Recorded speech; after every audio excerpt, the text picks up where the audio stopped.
Hello, everybody. I want to start by saying I'm the luckiest rabbi in the world. I get to work with an amazing community of people, many of whom I hope are here tonight, either in person or via the internet. Congregation Beit Simchat Torah is a community that exactly expresses what I'm going to talk about tonight. How do we build, in good times and in difficult times, a profound, a bold, spiritual community of resistance and of love? That's our goal as human beings. It's our goal as Jews. It's our goal as sentient beings on this planet. Everything, I believe, has to be rooted in spirituality. It doesn't work for me if it's only strictly social activism. However, I think that those things are often translated and understood and maybe misunderstood in their characterization. I believe, to me, they are so deeply interwoven that it's impossible to separate the two, and one, for me, strengthens the other. We begin this coming week the holiday of Purim. We're in the second month of Adar, and we are told that when the month of Adar begins, we're supposed to feel joy. This is absolutely a very un-Jewish commandment. This is a weird commandment in Judaism, right? We're actually commanded to feel joy when the month of Adar begins. And we Jews who agonize, who are full of neurotic anxieties, are told that our life should feel joy in Adar. In this holiday of Purim, we read this amazing story, complex, nuanced, sometimes provocative and disturbing. But the piece I want to focus on tonight is the very famous moment in the story of Purim, where Mordechai turns to Esther. Esther, who has been living the good life. Yes, she's Jewish, but she has not had to deal with any of the downsides of being Jewish. She has lived, and her privilege in the palace has given her wealth and glory and extremely comfortable life. And at a certain point, Mordechai says to her, "Now your time has come." Who knows, in fact, Mordechai says to her, maybe it is for this exact moment you were created. And if you are alive at this moment, therefore, Mordechai says, you have a destiny to fulfill. I believe Mordechai's words speak to all of us wherever we are in the universe, which is, if you are alive now, it is because there is a reason you're alive now, and there's a reason that your soul has something unique to offer that the world is desperate to have. And our job is to figure out what it is and to offer it to the world. Many of us who come from New York City understood who Donald Trump was before the election. And the morning after the election, many of us had deep worries about what would happen to this country. The Friday after the election, I woke up and I said to myself, as worried as I feel as a lesbian, as a Jew, as a woman in this America, I wonder how Muslim Americans feel. The person who's just become president of the United States, or just become elected and will be president soon, began his entire campaign to be president by offering a speech that was anti-Muslim and anti-immigrant. He framed his entire candidacy on his anti-Muslim position. And I thought to myself, okay, I feel vulnerable, but how does a Muslim American feel today? And I called a friend of mine who's an Imam of a mosque in NYU, and I gathered a few people, and I thought to myself, as a Jew, how would I feel? What would I want from my neighbors at a moment of great anxiety? I'd want people to show up, to show me that they were actually aware of the vulnerability and the anxiety I was feeling as a Jew. So a few of us showed up at the mosque with very simple signs that said, Jewish New Yorkers support our Muslim neighbors. And we got 100 flowers at the flower district, roses, beautiful long stem roses, which, by the way, I've learned since, you don't give out long stem roses with the thorn still on. But I didn't know that then. So we gave out 100 roses, and as we stood in front of the mosque, and hundreds and hundreds and hundreds of Muslims were coming to prayer that Friday because they were feeling anxious, But they assumed nobody else saw what they were going through then. And that we could see as they approached down the street and saw us, they weren't sure. Are we protesters? And you could see the anxiety in their body language and in their faces as they were trying to figure out who we were. And as they read the signs, you could see the smiles break open, and they hugged us and took selfies with us that they wanted to send to their mother in Pakistan or their sister in St. Louis. They were so shocked that non-Muslims showed up just to stand in front of the mosque and do a very inexpensive, easy to organize action of just being there. The Imam came out of the mosque and invited me to come in at the end of Jummah prayers to address the community. He invited me, who he knew to be a lesbian rabbi of the gay synagogue, to come into the Muslim community and offer words of support. That began a relationship that we now call House of Peace. And I said to our community, many of whom are here and have done this, if we could have 3 people show up every Friday, can we, starting with the Friday of the inauguration, simply be there? We can't necessarily do everything to transform or change the anti-Muslim energy. Laws, bans, Supreme Court decisions. But we can do something. And that is to show as human beings we cared and we could show up. I learned this from all different things in my tradition. There's no replacing making a Shiva visit, right?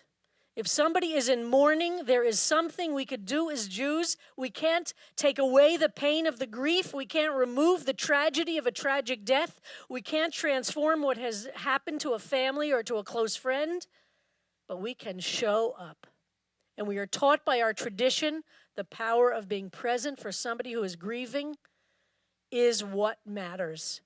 We can show up in the hospital. We're told that when we visit somebody in the sick, God's presence is at the head of somebody who is in a sick bed.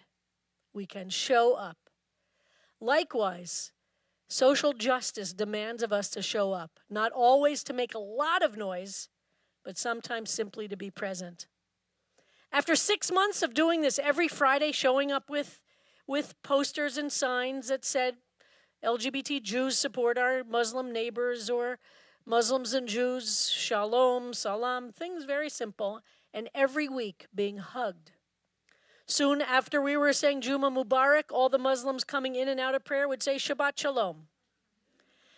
Once a month for about 8 months, we had programs at CBST to learn about Islam, because guess what? It turns out most of what we know about this other pretty big religion in the world is as deep as this.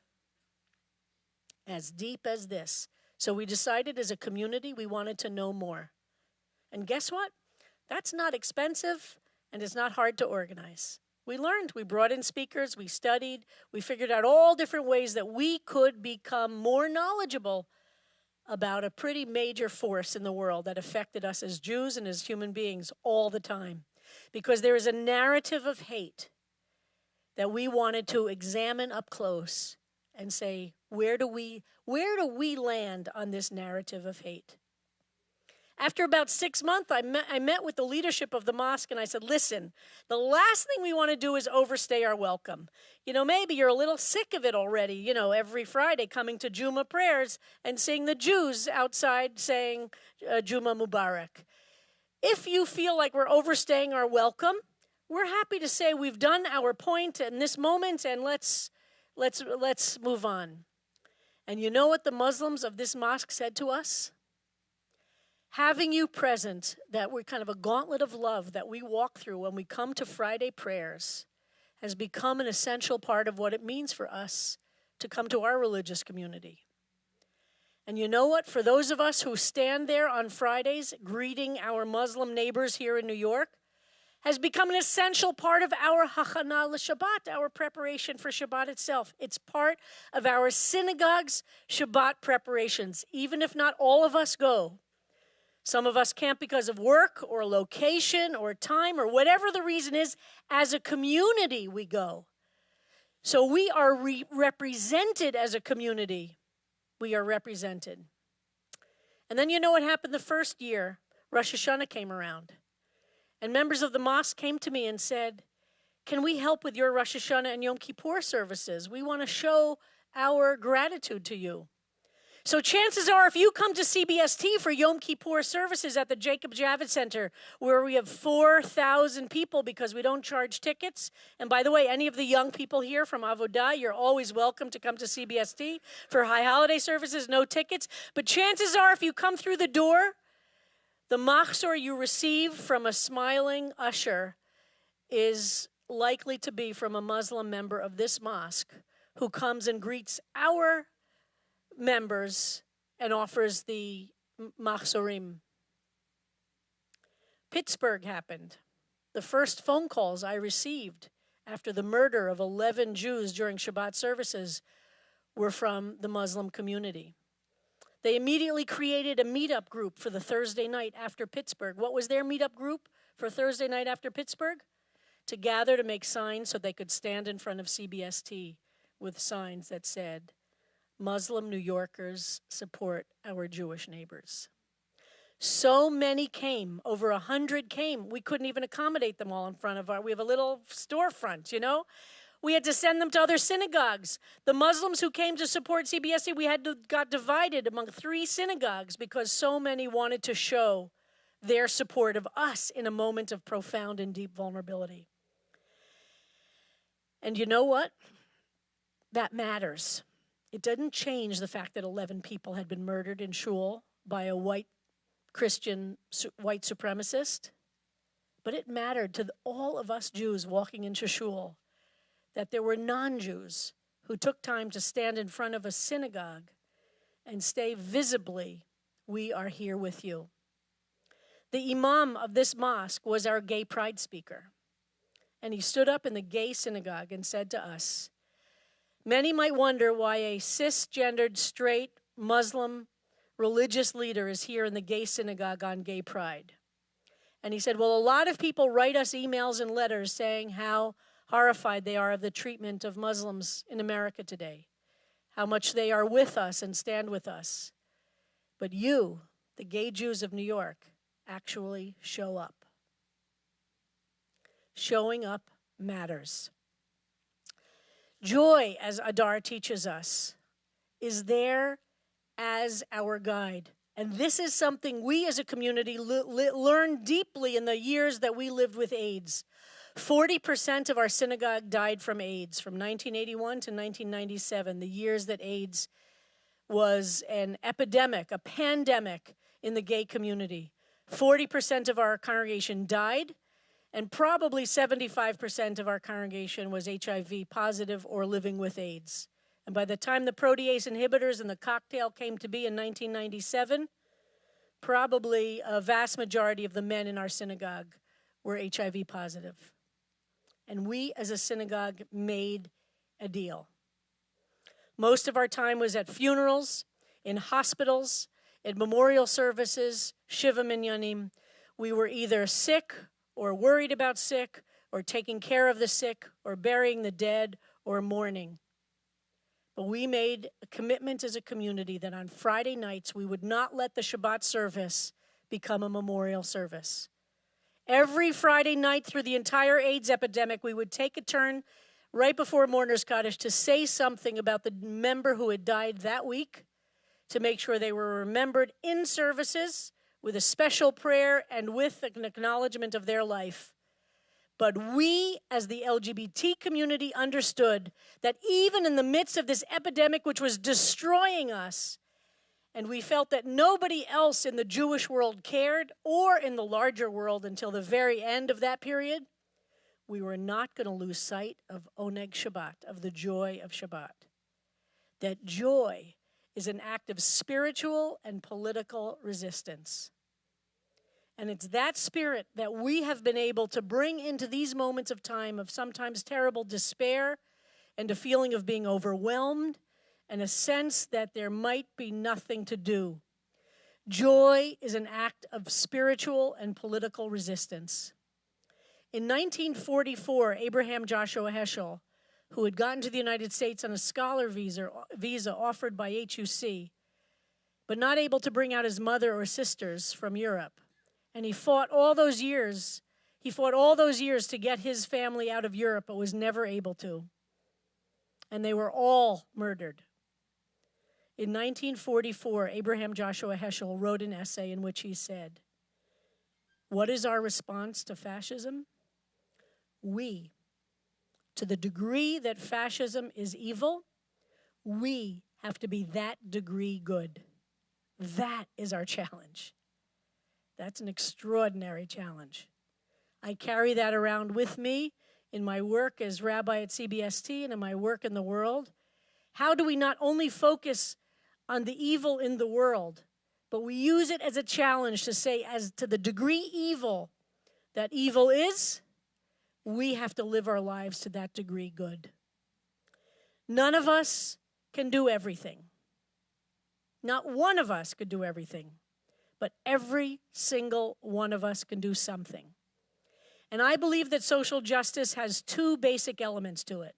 One is to remove the ugliness and injustice and evil that exists in the world and to fight against the ugliness and to fight against the evil in the world. And the other part of it, which is equally important, is to create beauty, is to create love, is to spread great beauty in the world. Both of those things are essential to the repair of the broken world in which we find ourselves. We need beauty as much as we need to fight the ugliness. And some of us in the world are blessed to be artists. And as we've read in the parshiot which have passed in the last few weeks, those who are imbued with God's great blessings of the ability to create art, the world desperately needs that. None of us can do everything, but every single one of us can do something. And by the way, 2 years anniversary of going to the mosque and standing in front of the mosque every single Friday, we brought another 100, this time we brought 180 roses. But I learned something, and you see, you can always learn something. You can ask the florist to dethorn the long stem roses. So one step at a time. First, you give out roses that have thorns on them, and then you learn you could actually take the thorns off.